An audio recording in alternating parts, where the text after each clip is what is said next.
people that don't drink, what are y'all doing on the weekends? Well, young lady, to answer your question, I am doing one of the followings on the weekend. I am, I'm not doing one of the following. Let me put it like this. I'm doing two things, okay?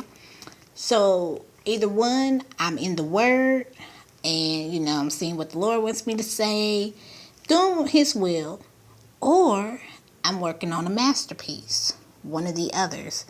And since I don't drink, I want this to be like a testimony to people. I've been sober for 6 years. 6 years I've been sober from alcohol. And you're probably like, well, what did you drink? To be honest, I drank wine. And many of y'all are probably like, well, wine ain't gonna hurt. Wine's in the Bible. Well, I used wine as a clutch the day I first had it. My mother told me something, and I felt like I failed my mother. Because apparently my ex had approached her, and I got angry.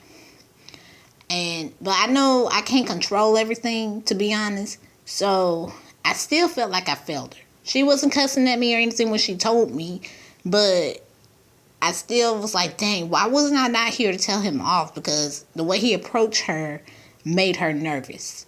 So that day, I'm with some friends, and I told the lady, I said, look, I need you to put the water inside the champagne glass. One of my friends had the champagne. How about the lady comes back with water and champagne?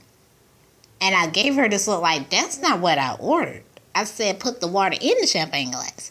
But I didn't tell her that. So I'm looking at the champagne, and thankfully I had already drunken 2 full glasses of lemon water because we just ate from the restaurant. So you're probably wondering where I'm at having my first drink. I'm in a nail salon in Europe. Yes, I went to Europe and had champagne for the first time. So I ended up listening to another spirit. And the spirit tells me, it ain't bad. It ain't bad. It just, it tastes like candy.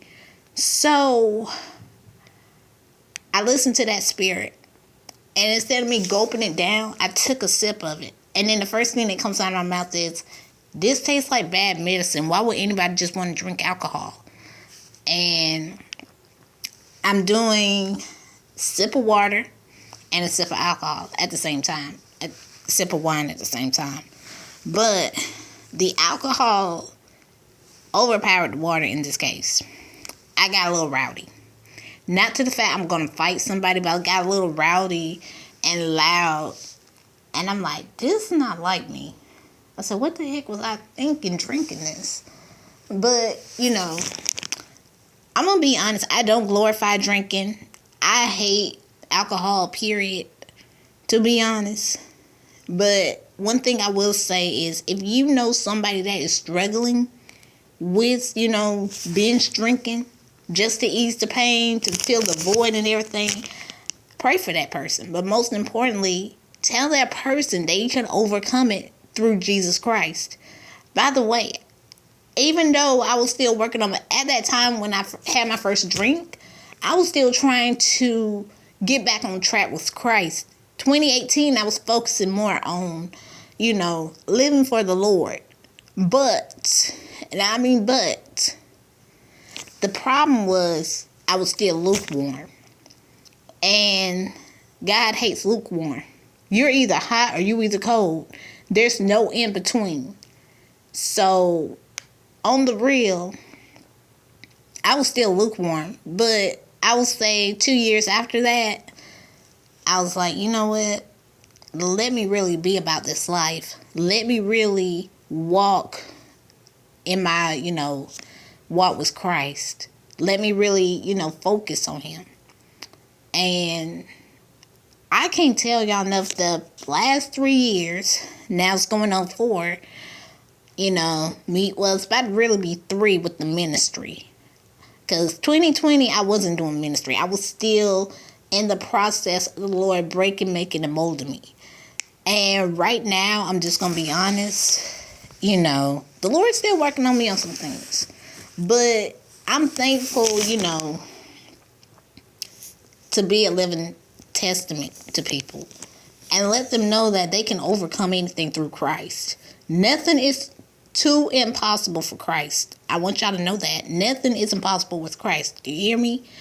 Because I could still be drinking and, you know, using that as a clutch to fill the void and anger.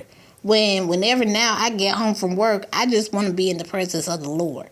Because can't nobody do me like the Lord. You see what I'm saying? And I really am really so thankful, you know, that, you know, I overcame, you know, being a drunk. Even though I wasn't, you know, drinking to be drunk, but I overcame, you know, drinking alcohol. Because nothing on this earth is worth going to hell for, and nothing on this earth is worth your peace being, you know, destroyed and taken away. Because, like I said, I was mad that this person approached my mom. But I'm like, you know what? We all got our problems. I forgive this person. I don't slander this person or anything.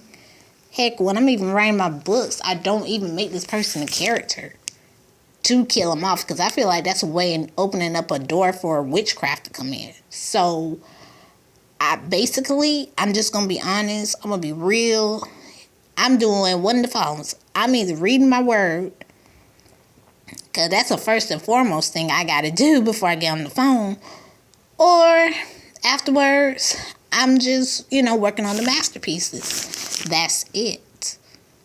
Or, you know, sometimes I'm watching YouTube. I'm listening to podcasts while I'm writing. But I have no desire for alcohol. And I'm just going to be honest and be real. If you know someone that wants to be free from the controls of alcohol, like I said, pray for that person, but also tell that person there's still hope in Christ to get delivered from alcohol. Because I'm going to tell y'all something. Alcohol does run in the family. Well, drunks, they do run in the family. And I was like, you know what? I said, I don't want to pick it up. I don't want to pick up the habit. So what I decided to do, fully surrender. I fully surrendered. Because I know some of y'all are probably like, well, it was just wine. No. It was the principle behind me picking up the wine.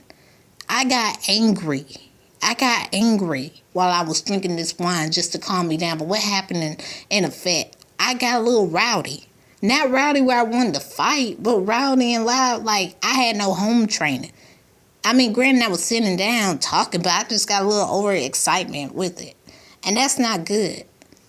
So I want this video to be a testament to those that have struggled with alcohol, knowing somebody that's struggling with alcohol, or, you know, they thinking about having the bottle for the first time.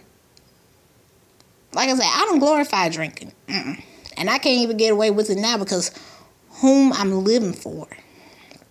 There's a lot of things I can't get away with that I got away with back then when I was in the world. But now, But, you know, I'm not here to bash anybody that drinks, but I'm just here to be a testament to those that are struggling or know somebody that is struggling with alcohol. So this is my video. Well, I won't say my video, but this is really my testament and my testimony. So may I continue to keep you all. May He bless you all. Be blessed.